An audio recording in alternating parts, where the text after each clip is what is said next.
List week, best albums of 2023. Not gonna lie, this album has been pretty lackluster when it comes to music quality. There's only a few albums that I actually liked, which are on this list. I didn't really get to listen to everything, even though I did have time. I only really focused on the big releases, which some of those weren't the greatest albums either. These are the albums that I actually took the time to listen to and appreciate, and this is my top 10 of the year. I'm also going to do a special mention. This is a thing that I do, that I shout out a album or a movie that came out previous year. I got to listen to or watch in 2023 that I want to give a shout out, and this one is The Slow Rush from Tame Impala.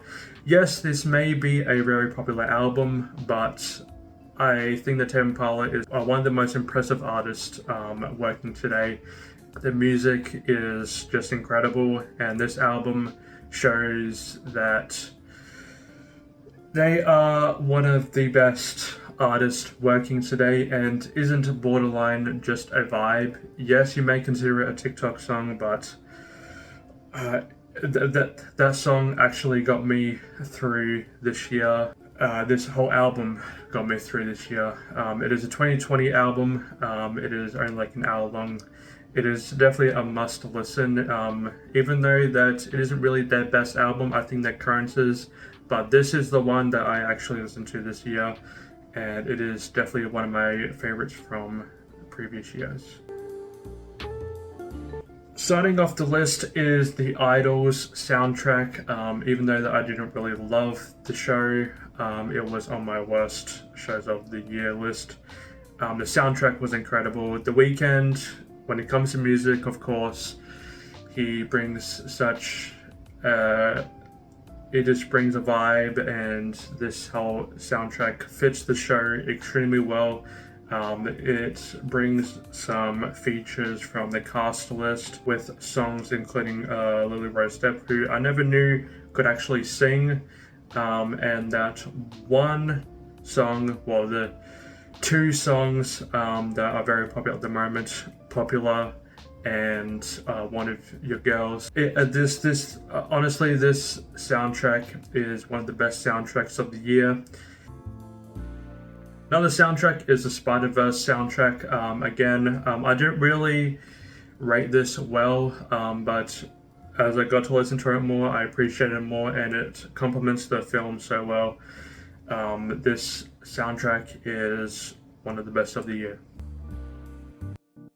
Kali Uchis's Red Moon in Venus is an incredible album. Kali Uchis's voice is one of the most beautiful voices in music at the moment. This album was extremely great, and you have to listen to this. Guts is an album that I was pretty excited for. I didn't really give it the highest of ratings, but this album was an experience, and even though that it wasn't really as on the level as Sour, even though people say that this album is better than Sour, I think that Sour is a bit better, but this album from Olivia Rodrigo, a great pop album.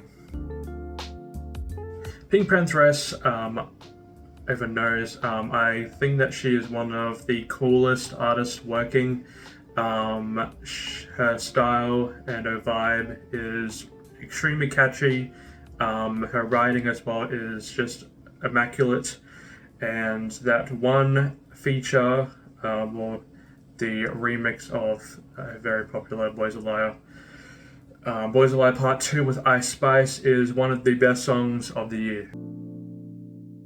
Do you know that there is a tunnel under Ocean Boulevard, which is one of the longest titles of the year, brought to you by Lana Del Rey, the indie queen, you could say. This album is beautiful in every way. Her style is very interesting. Her collabs with The Weeknd as well are really great. But this album is another standout of the year. Travis Scott's Utopia is one of the biggest growers of the entire year, and one of the biggest growing albums that I have ever heard. I didn't love this album when I first heard it. I kind of rated it wrong when I first did my review. I was supposed to give it a 6, not a 7. But I would to say that this album is high up in the 7 out of 10 realm. I would say about 7.9, a 8 if I'm generous. But this album is an experience again. It is a vibe. This album is one of the few albums of this year that stuck with me, that brought joy, and I still really dislike that theme song. The I Know song is amazing, and My Eyes is one of the most beautiful songs I've ever heard. Lil Yachty's Let's Start Here. I would never think that a Lil Yachty album would even fit in my top 10 list in any year, but he actually converted to psychedelic rock pop, you could say.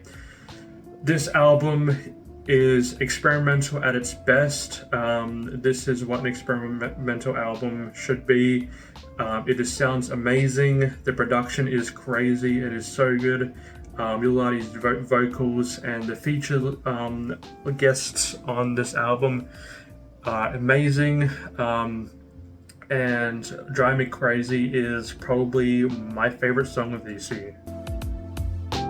This album shows how Sampha is not only a great feature artist, but he's a great solo artist. This is his long-awaited album from like ages ago, but he finally dropped it, and it is amazing as always. It is just an incredible album. If you haven't listened to this album already, you have to. Of course, the best album I think this year is Danny Brown and JPEG Mafia's Scaring the Hoes, and the DLC as well. I'm going to include that. This album is one of the wildest, one of the most fun albums I have heard all year. The production from JPEG Mafia is just so incredible.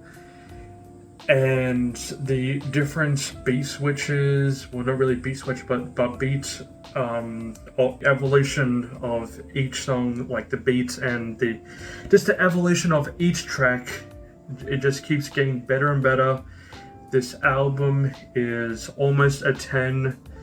It is incredible, and it should have been nominated for a Grammy, but this album is my favorite album of this year.